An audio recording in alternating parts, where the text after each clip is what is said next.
गिरिराज सिंह दरअसल अब बुर्का वोटरों पर बयान देते नजर आ रहे हैं। शक होने पर बुर्का वाली महिलाओं की जांच होनी चाहिए, गिरिराज सिंह ये कह रहे हैं। यानी अब इसमें बुर्का भी आ गया, महिलाओं की बात। ये पाकिस्तान नहीं है जो शरिया कानून होगा, गिरिराज सिंह ये बात कह रहे हैं। हालांकि इससे पहले वो कई बार ऐसे मुद्दे उठाते रहे हैं। उन्होंने कहा कि एक तरफ देखिए लालू का जंगल राज है और दूसरी तरफ विकास। चुनाव आयोग ने हर बूथ पर एक आंगनबाड़ी सेविका को भी रख दिया है। अगर जिन्हें महसूस होगा कि कोई बुड़का में आया है और उसका वोट फर्जी हो रहा है तो उसे देखने का, दिखाने का काम आंगनबाड़ी सेविका करेगी। और ये किसी को धर्म से नहीं लेना चाहिए। ये पाकिस्तान नहीं है जो यहाँ शरिया कानून है। तेजस्वी यादव का राज जीवन में आएगा नहीं जो शरिया कानून लागू होगा। देखिए, ये बिना मतलब कि ये हिंदू मुस्लिम ये विवाद वाली बात है। फिलहाल आज की तारीख में सबको एकजुट होकर मतदान का अपना अधिकार का इस्तेमाल करना चाहिए मतदान पे। Thank you. काटा वाला गिरिराज सिंह है और काटा वाला वो है। देखा ना, काटा चला बंदूक का। नरेंद्र मोदी जी काटा का बयान दे रहता है। उन्हीं का पार्टी, उन्हीं के लोग काटा चलाता है, वही अपहरण कराता है, वही काटा चलाता है, जान के मरता है। मोदी जी काटा वाला याद नहीं आता है और निर्दोष आदमी याद आता है। ये बड़ा दिलचस्प है कि गिरिराज सिंह के बयान पर अगर सफाई किसने दी तो चिराग पासवान वहां पर सफाई दे रहे थे। आरजेडी की तरफ से तो कुछ प्रतिक्रिया ही नहीं है। हमारे साथ में हिमांशु मिश्रा बक्सर से जुड़ रहे हैं। हिमांशु, गिरिराज सिंह का ये बयान अचानक बुर्के को लेकर और उसके साथ साथ शरिया कानून, पाकिस्तान, ये सारी चीजें बिहार में मिसिंग थी। अब तक बिहार के चुनाव प्रचार में घुसपैठियों की बात होती थी, लेकिन आज पाकिस्तान भी निकल कर आया है।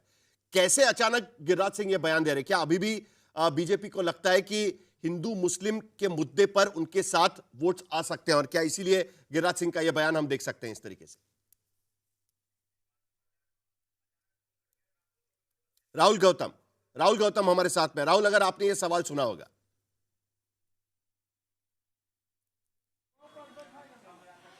देखिए साहिल, मैं मौजूद हूं अलीनगर कॉन्स्टिट्यूंसी के अंदर, जहां पर मैथिली ठाकुर चुनाव लड़ रही हैं बीजेपी की तरफ से। और यहां पर अगर बात करें, आप देखिए लोग यहां पर पहुंच रहे हैं। और जिस बयान का आपने जिक्र किया, जो आरजेडी है और जो महागठबंधन है, उनका साफ तौर पर यह कहना है कि चुनाव को गरमाने की कोशिश है। यहां पर भी जो मैथिली ठाकुर है, जो कि बीजेपी की उम्मीदवार है, उन्होंने कहा कि अलीनगर का नाम बदलकर हम सीतानगर रखेंगे, क्योंकि वो मिथिला की बेटी थी और यहां पर यह मान्यता है कि वो यहीं पर पैदा हुई थी। लेकिन इसको लेकर भी आरजेडी का यह आरोप है कि देखिए ये चुनाव को गरमाने की कोशिश है। तो जो आप कह रहे हैं कि गिरिराज सिंह जो बुर्का नशी औरतों के बारे में बात कर रहे हैं, शरिया पाकिस्तान की बात एंट्री हो चुकी है, इन तमाम चीजों को लेकर महागठबंधन का ये कहना है कि ये देखिए ये पैनिक दिखाता है आपको, ये जिटरी है एनडीए और इसीलिए इस प्रकार की अब बातें कर रहा है। लेकिन देखिए एक बात जो सबसे इंपॉर्टेंट है कि जो लोग हैं वो बहुत साइलेंटली वोट कर रहे हैं। साहिल, मैंने पहले भी बिहार का चुनाव कवर किया है। इस बार जो लोग हैं, खासतौर पर अपर कास्ट, लोअर कास्ट, पिछड़े, मुस्लिम, उनसे अगर आप बात करें तो वो आपको बताएंगे बिल्कुल भी नहीं कि वो, या आपको हिंट भी नहीं देंगे कि वो किस तरफ वोट कर रहे हैं। तो बहुत साइलेंटली वोट हो रहा है। और जो लोग हैं अपना रेयर है बिहार के भीतर, ये बड़ा रेयर है बिहार के वहां भीतर। वो बहुत ज्यादा बोलते हैं। आमतौर पर अगर आप बिहार में वोटर के पास जाओ तो वो तुरंत बोलना शुरू कर देते हैं। लेकिन जिनका जिक्र अभी किया, मैथिली ठाकुर जो यहां से चुनाव लड़ रही है और यहां पर जनता दल यूनाइटेड के जो विधायक है उनका टिकट काटकर मैथिली ठाकुर को यहां पर टिकट दिया गया था। तो मैथिली ठाकुर से हमारे संवाददाता ने बातचीत की है थोड़ी देर पहले और वही अलीनगर का नाम चेंज करना चाहते हैं। जब उनको पूछा गया ब्लूप्रिंट आपकी क्या होगी चुनाव क्षेत्र के लिए, तो जरा पूछ लेते हैं, देख लेते हैं कि मैथिली ठाकुर आज क्या कह रही थी। मेरे साथ है मैथिली ठाकुर, बीजेपी की उम्मीदवार है अलीनगर से। आप लगातार पोलिंग बूथ पर घूम भी रही है और अभी आपने यहाँ पर कुछ मतदाताओं से कहा कि आप हार जाइए, क्या मुद्दा था? मैं हमेशा एक ऐसे परिवार से आई हूँ जहाँ पे हर एक चीज सिस्टम से करना है और एक ऐसी पार्टी से आई हूँ जहाँ पे हर एक चीज सिस्टम से हो रही है। लेकिन जब मैं अंदर घुसी, ये जगह का नाम बूथ नंबर क्या है, यहाँ पे हम लोग को मना किया। हम लोग अपने नियम का पालन कर रहे हैं, कोई भी ऐसा प्रतीक या चिन्ह लेके नहीं जा रहे हैं अंदर जिससे मतदाताओं को भ्रमित किया जाए। और सब हरा पटका लेकर के अंदर जा करके लोगों को गुड़र के देख रहे हैं। और जो महिलाएं हैं हरी साड़ी में, वो 3 नंबर करके इशारा कर रही हैं। तो ये सब मैं देख रही हूँ, सुबह से मैं देख रही थी, सब कुछ सही था, लेकिन अभी ये देखिए सब एसपी साहब को भी फोन करने की कोशिश करी है बस अभी मैं करूंगी गाड़ी में बैठ करके। तो इसी से पता चलता है कि बिहार में क्या स्थिति मचा रहे हैं ये लोग।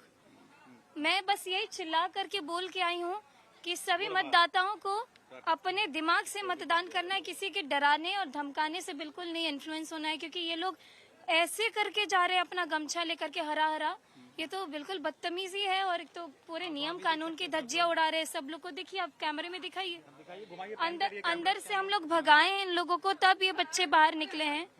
सब लोग हरा गमछा लेकर के अंदर महिलाओं के पास बगल में खड़े हैं।